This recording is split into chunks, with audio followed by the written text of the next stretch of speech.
Welcome to our Zoom presentation. Thank you for joining us, and thanks to the National League of Women Voters Education Fund and the DC government for continuing to support our efforts to gain statehood. I am Ann Anderson, Chair of the League of Women Voters of the District of Columbia Committee for Full Rights for DC Citizens, and I'll be leading our meeting today. To introduce myself, I've been living in DC since 1964, and I spent the summer of 1963 in DC too. So I was able to attend the March on Washington and hear MLK's I Have a Dream speech in person. 1964 was the first time that DC citizens were able to vote for president since DC's founding. And I saw the birth of a new democracy then, as people came out of the polls saying wonderingly, I voted. I've been working on DC statehood issues since 1971. So to experience this recent momentum is amazing and hopeful. The DC League created this resource for your league to provide basic facts, challenge assumptions, and serve as a basis for future action. Feel free to reach out to us with questions and comments. There's contact information at the end of this presentation. So why are we doing this presentation? Well, history was made last year. DC's lack of representation in 2020 was especially poignant as we celebrated the centennials of the U.S. League of Women Voters, the 19th Amendment, and the DC League, who called themselves the Voteless League of Women Voters when they were founded. So it was wonderful to see H.R. 51 pass the House. And then in August, Senator Carper used Rule 14 in the Senate to bypass committees and take the Washington, D.C. Admission Act directly to the Senate floor. Another first. The D.C. League has been working hard for the last several years to educate leaguers around the country about our need for statehood. We surveyed the attendees at the League convention in June to see how we were doing. It was great to see how well many people understood our situation, and it highlighted some of the ways that people were still unclear. So we've developed this presentation to respond to those needs. Here's an overview of what this presentation is about. We'll review some history, look at how the lack of statehood affects DC, and afterwards talk about how to help. Well, let's start off with a question about DC's history. When did DC lose congressional representation? Well, did it never had representation? Or when the Virginia side went back to Virginia in 1801? Or in 1789 when the Constitution was adopted? Take a note of your answer.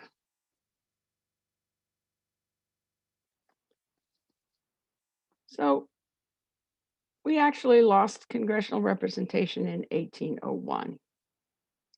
U.S. citizens, many of whom had fought in the Revolutionary War and were living in D.C., were still able to vote in Maryland and Virginia congressional and presidential elections during the 10 years after D.C. had been established.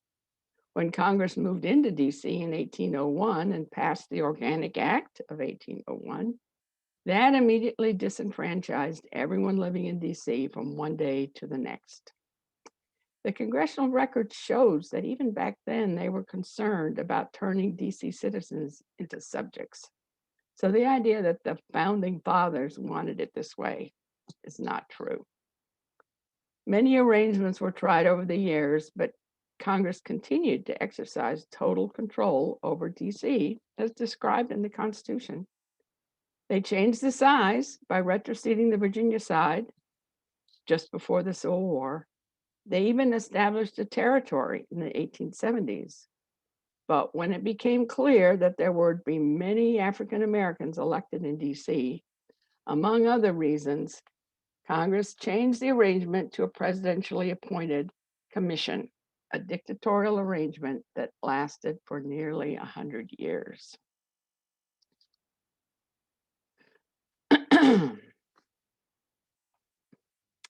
So let's jump forward. to more recent history with the civil rights movement of the 1960s and 70s. We got the 23rd Amendment that allowed DC to vote for president.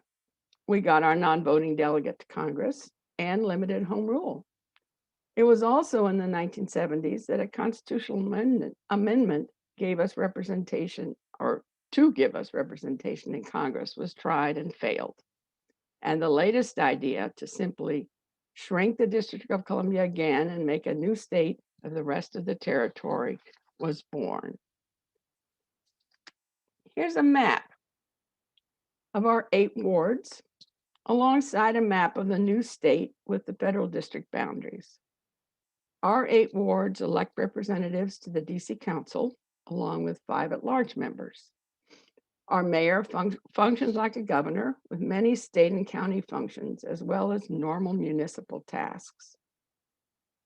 The Congress passes legislation, actually the council passes legislation, the mayor signs it, and it becomes law, unless Congress disapproves during their review, which is measured in legislative days. Our judges are appointed by the president with no voting representation in the House and not even a voice in the Senate. We are cut out of any decision-making at the national level. The map of the new state shows the federal district. By the way, the boundaries are pretty close to the security zone established after the insurrection in January. The capital city that people think of is all going to be encompassed by the new federal district. National government buildings, monuments, the mall, the monumental core of the district. With the federal district still present, we're constitutional because the Constitution says there shall be a federal district not to exceed 10 miles square. And Congress has already reduced its size before the Civil War. The territory where 712,000 plus people live will be in the new state. We know we can become a state with a simple majority vote. We don't have a lot of time to explore all the effects of being a colony of the Congress, but these are some things that stand out. During the years that Congress prevented our needle exchange program, we ended up with the highest HIV/AIDS infection rate in the nation. Because Congress also has control of our local tax dollars, they've prevented us from using them to help low-income women. Congress usually treats DC as if it were a state when distributing block grants, for instance. Usually that's about over 500 times in any congressional session. But they went out of their way to name us as a, quote, territory in the COVID relief bill last year, which shorted us by about $750 million. The current bill in the House has made DC whole. And on January 6th, if our mayor had been a governor, she could have called up the DC National Guard immediately and requested help from neighboring states, governor to governor. Instead, she had to get permission from the Department of Defense, which was slow in coming. So I mentioned that many policies imposed on DC are discriminatory. For the record, the racism that is displayed is often not subtle.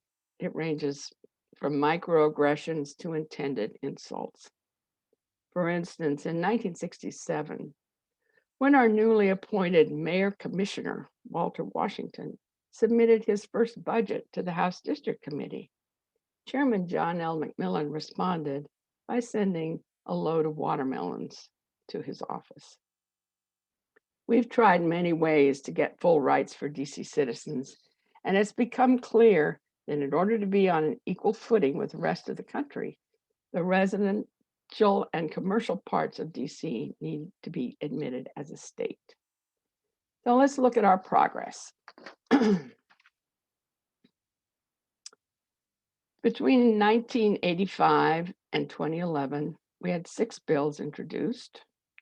Then admission acts were introduced in every Congress after 2011, and sponsorship has grown each year.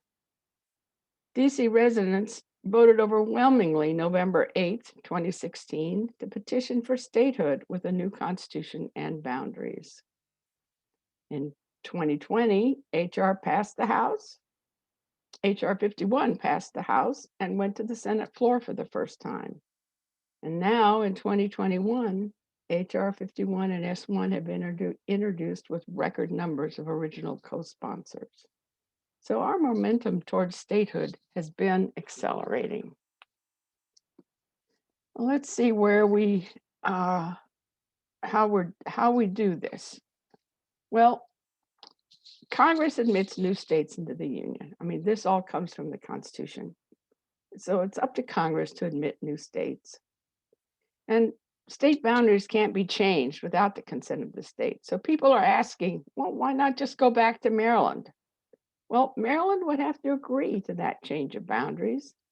And most of the Maryland congressional delegation are co-sponsors of the Washington Admission Act. They don't want us. And by the way, DC citizens voted to become a state. So jumping down to the bottom there, all but the original 13 of now 50 states were admitted to the Union by a majority vote of Congress and signature of the sitting presidents. So let's look at some frequently asked questions. Is it constitutional? Yes, because there's still a federal district that Congress has complete control over as mandated by the Constitution. Do we need a constitutional amendment? No. All states after the first 13 were admitted by majority vote of both houses and signature of the president. Partisan. Many are making partisan statements, but let me say a few words about the partisan issue, because I've been asked about that, given that the League is nonpartisan. So for the record, the League has been working for full rights for DC citizens since 1938, understanding that lack of representation and local self-government are civil rights and human rights issues. Let's remember that Alaska and Hawaii, who were brought in supposedly to balance each other, with Alaska leaning Democrat and Hawaii leaning Republican, and now they have switched. So who knows how DC citizens will vote over the long run when they live in a state. To object to people having full representation in our national legislature because of how they might vote is sheer unadulterated partisan voter suppression. So why hasn't statehood passed? Well, DC residents are not constituents of the people in Congress, and Congress focuses on getting reelected. So spending time on DC seems unproductive to them when they're trying to campaign. Democrats have held sway for more than half the 20th century, but racism had an ugly influence when DC was majority African American district. It's still a majority minority district. So Republicans fear 2 more Democratic senators from a jurisdiction that registered 76% as Democrats. And then, of course, both parties use DC to make points at home on issues that won't directly affect their constituents. So what can you do to help? Well, you can pass a resolution supporting DC statehood. We have draft resolutions that any organization can use. You can sign the DC statehood petition at our website, lwvdc.org. You can talk to your friends, neighbors, relatives about DC statehood. We really need to help people understand what the problems are. You can read and share our DC statehood toolkit. We also have a one-page fact sheet with everything that you need to know, and it's easy to share.